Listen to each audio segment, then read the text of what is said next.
সেদিন তিনি কথা দিয়েছিলেন যমুনাকে। অন্তর্যামী গোবিন্দ যমুনার মুখ থেকে বুঝতে পারলেন যে যমুনাকে দেওয়া সেই কথা রাখবার দিন হচ্ছে আজকে।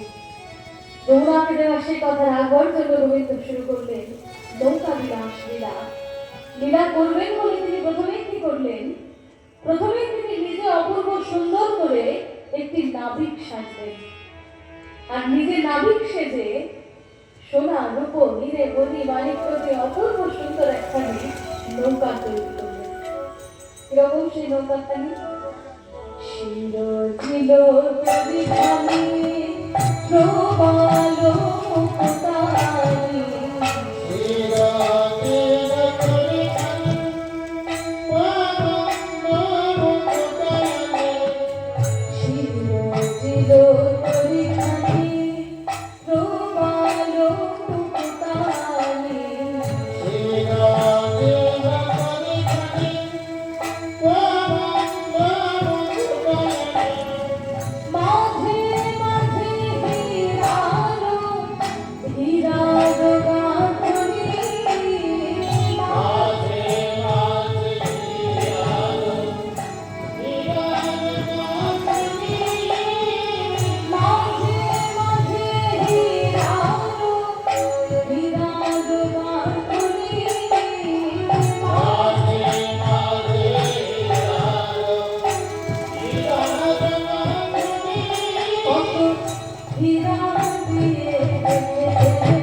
নৌকা তৈরি করে আর নিজে অপূর্ব সুন্দর করে নাবিক সেজে গোবিন্দ এবার চিন্তা করছেন যে এই যে আমি এত সুন্দর করে নাবিক সাজলাম আর নৌকাখানি তৈরি করলাম, এবার এই সংবাদটা আমি রাধারানীর কানে পৌঁছবো কি করে? কারণ রাধারানীর কানে সংবাদ পৌঁছতে না পারলে আজকে লীলা সম্পূর্ণ হবে না। রাধারানীকে যদি না ডেকে নিয়ে আসতে পারি তাহলে তো আজকে লীলা সম্পূর্ণ হবে না। তো রাধারানীর কানে সংবাদটা পৌঁছবো কি করে?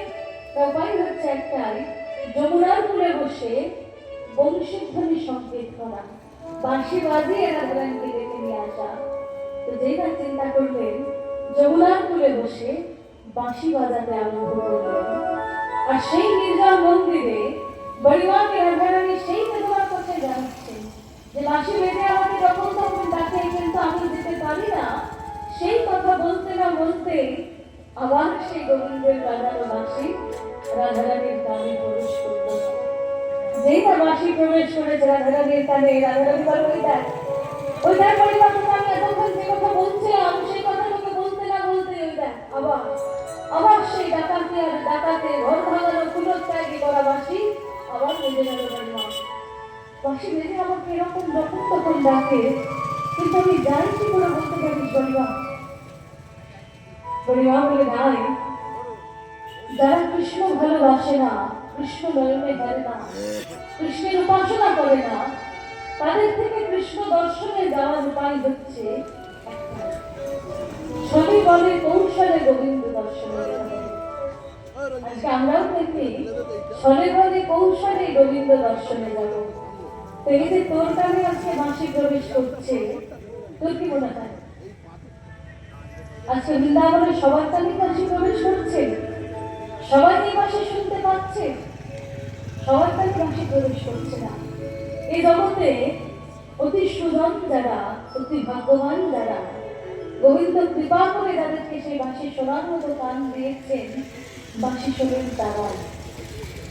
বাঁশি যে শুধু সেদিনই বেজেছিল তা নয়, সেই মধুর বৃন্দাবনে সেই মধুর বাঁশি আজও বাজে। কিন্তু সেদিনও সেই বাঁশি সবাই শুনতে পায়নি, আজও সেই বাঁশি সবাই শুনতে পায় না। অতি ভাগ্যবান, অতি সুজন যারা, তারা সেই বাঁশি সেদিন শুনতে পেয়েছিলেন, আজও তারাই সেই বাঁশি শুনতে পায়।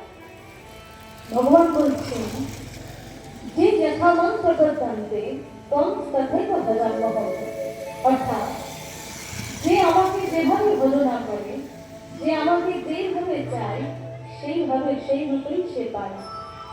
এরকম গোবিন্দের সেবা, গোবিন্দের পুজো, সাধনা আমরা কিন্তু প্রত্যেকে একই রকম ভাবে, একই রকম মনোভাবে কিন্তু আমরা গোবিন্দ সেবা করি না। কারণ কেউ হয়তো একেবারে নিজের পুত্রের মতো গোবিন্দের সেবা করেন, পুত্র ভাবে, পুত্র রূপে তাকে দেখেন, বাড়ির গোপাল রূপে দেখেন। আবার কেউ বন্ধু রূপে গোবিন্দকে চায়, সখা রূপে। আবার কেউ অভিভাবকের মতো গোবিন্দকে চায়। তো গোবিন্দ এত করুণাময়, যে যেমন ভাবে যেমন রূপে তাকে চাই, তিনি তেমন ভাবেই সেইভাবে সেই রূপেই এসে তার কাছে বলা যায়। তো আজকেও যে বৃন্দাবনে বংশীধ্বনি হচ্ছে, বৃন্দাবনে যারা আজকে বাঁশি শুনতে পাচ্ছে, যাদের কানে বাঁশি প্রবেশ করছে, তারাও কিন্তু প্রত্যেকে নিজের নিজের মনের ভাব অনুযায়ী বাঁশি অন্য অন্য রকম ভাবে শুনতে পাচ্ছেন। কিরকম? মা যশোদা অন্তঃপুরে কাজ করছেন, অন্তঃপুরে কাজ করতে করতে যখন মা যশোদার কানে সেই বাঁশি প্রবেশ করেছে, মা যশোদা কি শুনছে না? মা যশোদা